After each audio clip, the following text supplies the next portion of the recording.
There are two maps in front of you. The first is of Africa in 1880 and the second's 1913. If you haven't guessed, something big happened in between. A region larger than the US, China, India, and the peninsula of Europe all combined was divided up by a handful of Western European countries with almost no casualties on their part. I mean, I think it's pretty telling that tiny Belgium took over a region roughly the size of the entirety of Western Europe and Central Africa. The question of this video is, how would the world be different if Africa was allowed to develop independently of European colonization? Don't get me wrong, the modern world would have still smashed into a mostly Iron Age Africa, it's just a question of how. We're here to talk about that in this video.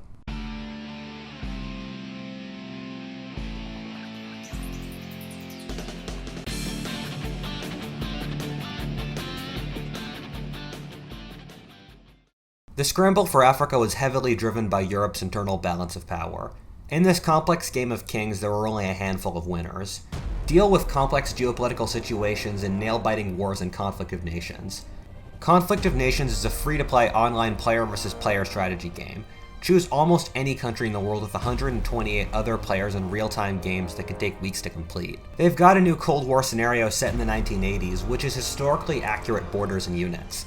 Pick a country in an epic battle between Russia and America and play with whatever strategy works for you, whether diplomacy, nuclear war, or conventional warfare. Enjoy the real-time tactical combat system, which allows players to take command of a modern battlefield. Use over 100 beautifully modeled modern weapon systems such as nuclear combat attack helicopters, stealth strike fighters, or use terrifying weapons of mass destruction. Play with the same device on both PC and mobile and get involved by simply clicking the link in the description to try the new Cold War map. At the same time, get 13,000 gold and a 1-month premium subscription for free. Offer only available for 30 days, so don't lose time. Start crushing your opponents today.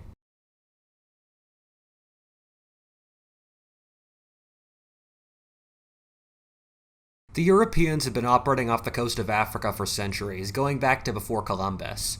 However, the Europeans were never able to colonize Africa due to disease. It's really difficult for us to understand how debilitating diseases like malaria, dengue, yellow fever, and the like were to Europeans, but just in their forts off the coast of Africa, it would not be uncommon for literally 80% or so of large amounts of new arrivals to die within the first few months. For Europeans, entering the interior jungles of the continent was a literal death sentence. By roughly 1880, the Europeans were able to get stable production of quinine, or the bark that goes into tonic water, which acts against malaria. This allowed Europeans to be able to venture into tropical Africa without dying. Similarly, Africa doesn't really have any fully navigable rivers, and you've got to keep in mind that the vast majority of trade was done by water in pre-industrial times, since it was just so much more cost-effective. At the same time, horses and other pack animals also died of disease in tropical Africa, meaning it was really difficult to maintain communications across the continent. However, the European discovery of the railroad solved this, allowing the Europeans to traverse massive distances into the heart of tropical Africa and rule and subdue empires many times the size of their home countries in Europe. Finally, with the Industrial Revolution and the invention of rifles, the Europeans had such a technological advantage over the Africans that the scramble for Africa was just really easy. Something to keep in mind was that in earlier centuries, the military gap between Africans and Europeans, even though it existed, was not unbridgeable. African kingdoms were not uncommonly able to defeat the Europeans in battle. However, with rifles and with the final bullet in the literal and metaphorical coffin being the machine gun, Europeans could conquer Africa at practically no cost. With some exceptions like the Zulus being able to wipe out a British army, I can't even find statistics on casualties the Europeans took in their colonization of Africa since the numbers are so low. The scramble for Africa is really weird in that it engenders a tremendous amount of emotion and some of the most vicious discussions of any subject in history, but people don't bother to read that much about it. I'm not saying it's my historical speciality, but I've read more than a couple books in the subject, and the degree of misinformation and downright propaganda you hear is horrifying. I'm going to try to be as fair as possible with my understanding of the subject here. The most common reason you hear for the scramble in popular culture, and frankly most of academia, is one that just can't be justified by any facts. It's an idea that came out of Marxism that Africa was colonized for reasons of economic exploitation. Almost none of the African colonies turned a profit. For the ones that did, like South Africa, the money wasn't extracted back to Europe but was spent in the colony.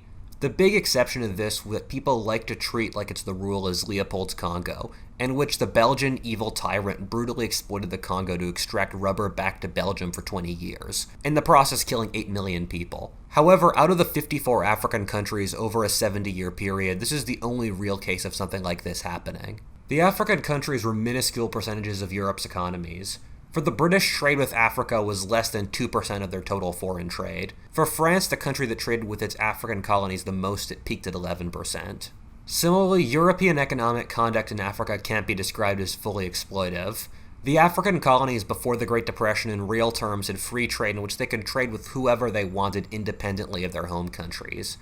The Europeans subsidized the industries there, and Africans, although paid far less than Europeans, were still paid far more than what they'd get in a fundamentally subsistence economy.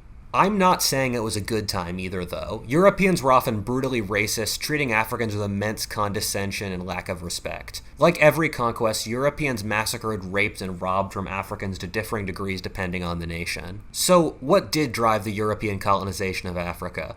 The honest answer, and it does vary a little bit region by region, is competition with other European countries. Europe had just gone through the Industrial Revolution and Western Europe through a youth bulge, and that a massive part of its population was young and aggressive. The whole continent was bristling with money, testosterone, and guns, in a process that eventually resulted in the First World War.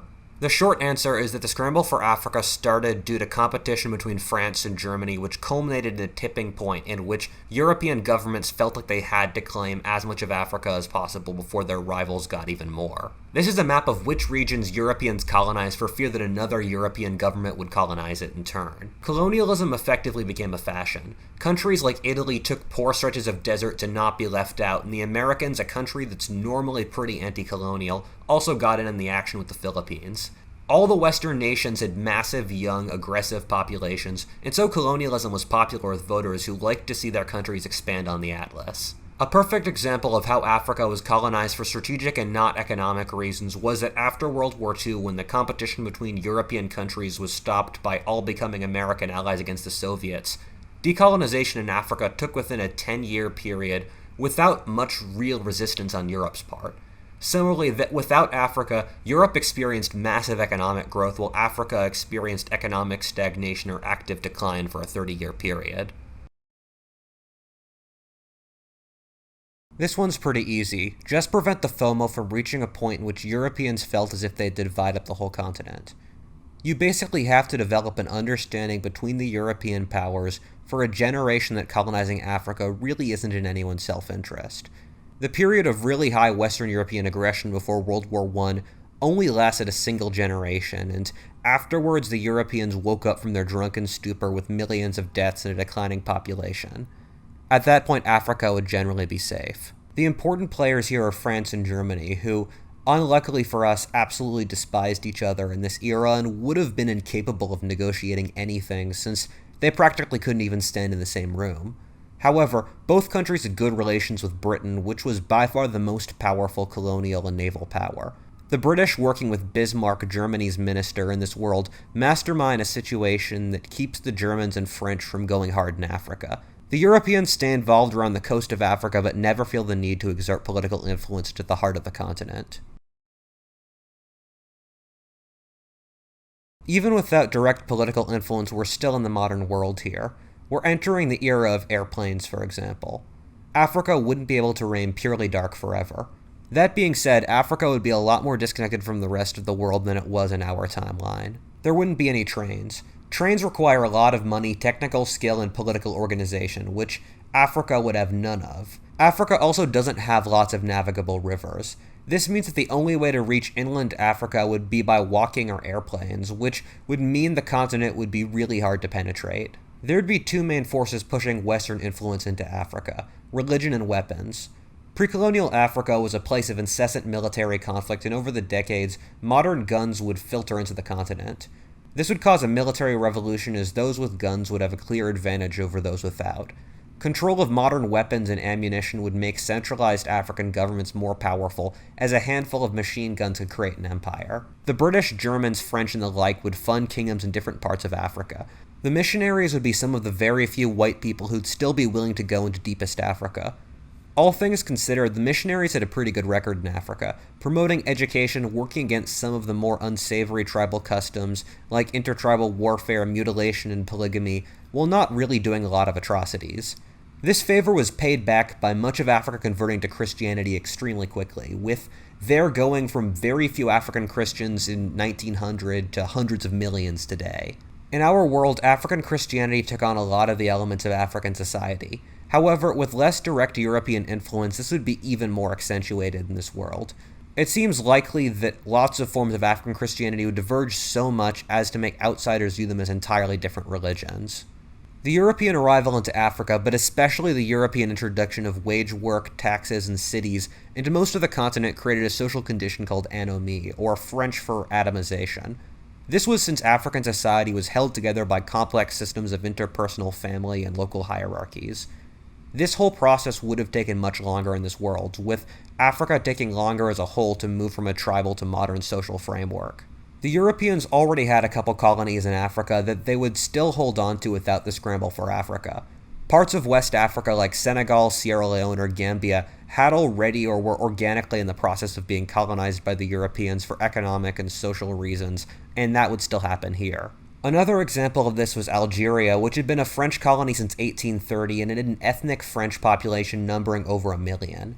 As the empire would be smaller, Algeria would receive far more attention, being an even more integrated and vital province. In this world, Algeria is still part of France. South Africa was also a British colony for a long time before the scramble for Africa. It was split between the Cape and Natal, which were British colonies with a mixed population of mostly Cape-colored, or a mixed-race population of native South African, Black, Malaysian, and European ancestry, alongside white and Indian populations. Then there were the Boer or Dutch-speaking states in the northeast, which were majority black, ruled by whites.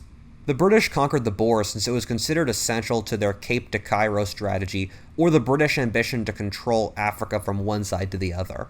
Having militarily powerful white German allies in South Africa sitting on diamonds was dangerous. However, without the scramble for Africa and a lot less ambitions here, the British wouldn't feel threatened by the Boers, who would happily remain a backwater where they could enserf the local Africans. Meanwhile, the British Cape would evolve into a mixed-race society very different from anywhere in Africa. It would be a wealthy state based around Cape Town, almost like a giant Bermuda. The Dutch were the ones pushing for apartheid while the British let non-whites in the Cape vote. It would be English-speaking and a strong American ally today.